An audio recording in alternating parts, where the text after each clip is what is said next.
Welcome to the Ancestral Findings Podcast. The Empire State Building is an iconic American building with enduring and enormous popularity. Built in the 1930s, it was the world's tallest building for decades and is still a must-see New York City tourist attraction today for its Art Deco architecture and high, open observation decks. Here is the story about the building's construction and history.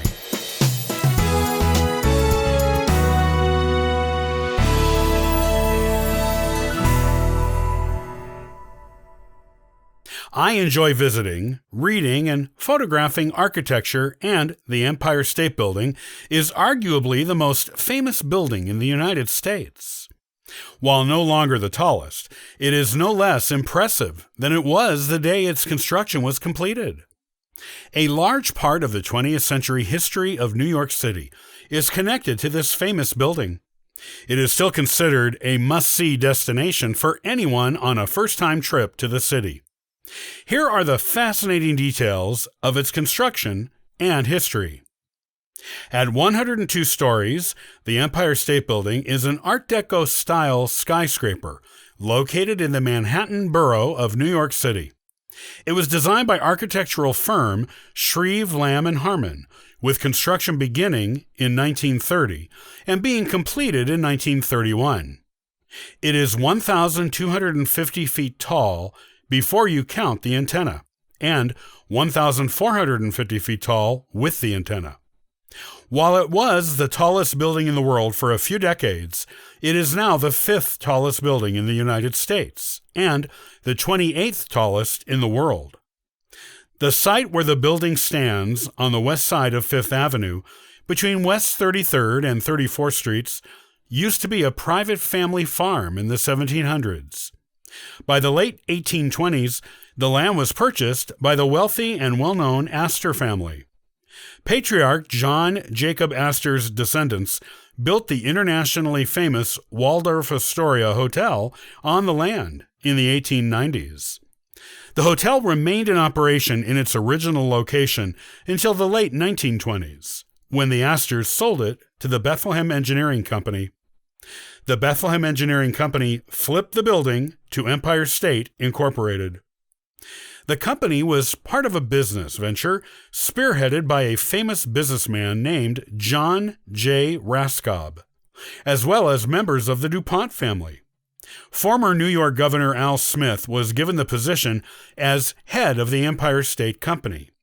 The Empire State Building was originally supposed to be a 50-story building, to be used by businesses for their offices. The design for the building was redone 15 times, and by the final version, it was 86 stories with an airship mast atop it. Interestingly, the Chrysler Building and 40 Wall Street were being built at the same time, and all three projects were going for the distinction of being the tallest buildings in the world. The final design for the Empire State Building ensured it would win. Before it could be built, however, the Waldorf Astoria building had to be demolished. This was done in October of 1929, and the foundation of the Empire State Building was dug while demolition on the hotel was still being done. Actual construction on the skyscraper began on March 17, 1930. It was built quickly, with an average of 4.5 floors being completed each week.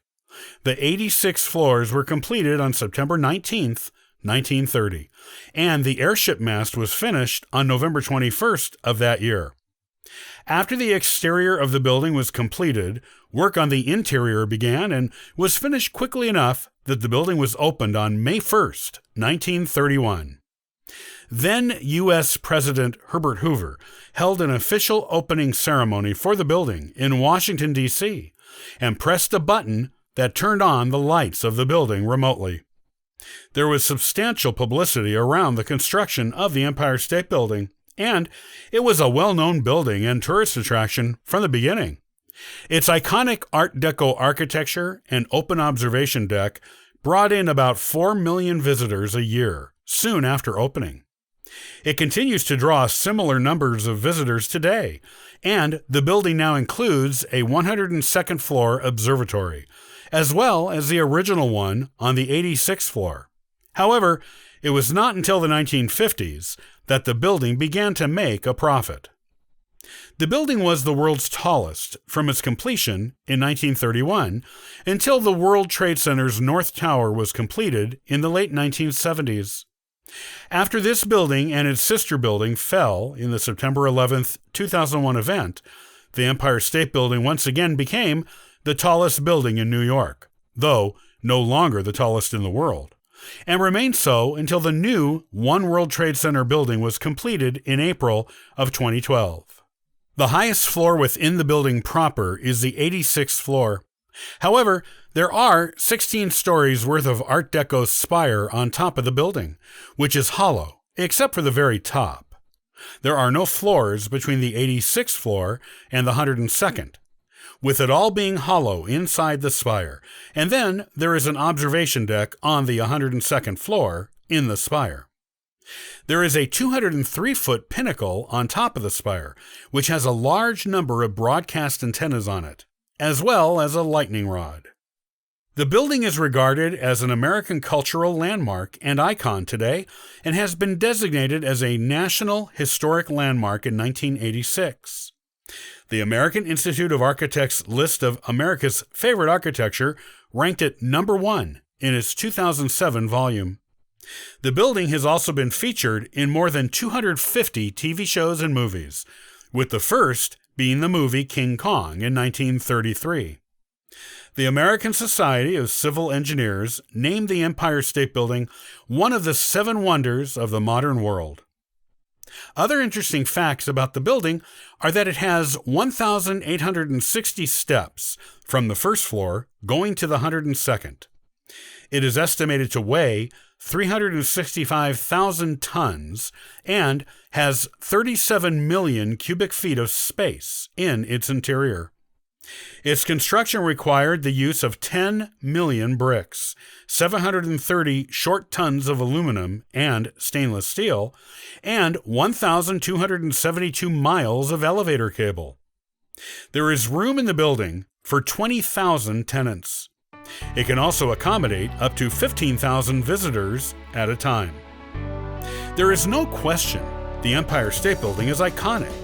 It is almost as closely associated with the United States as the Statue of Liberty.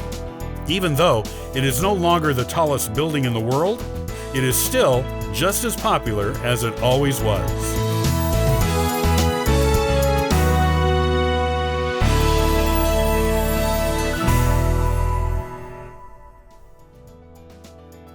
Thanks for listening to the Ancestral Findings podcast.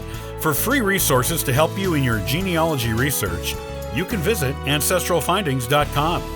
Happy searching!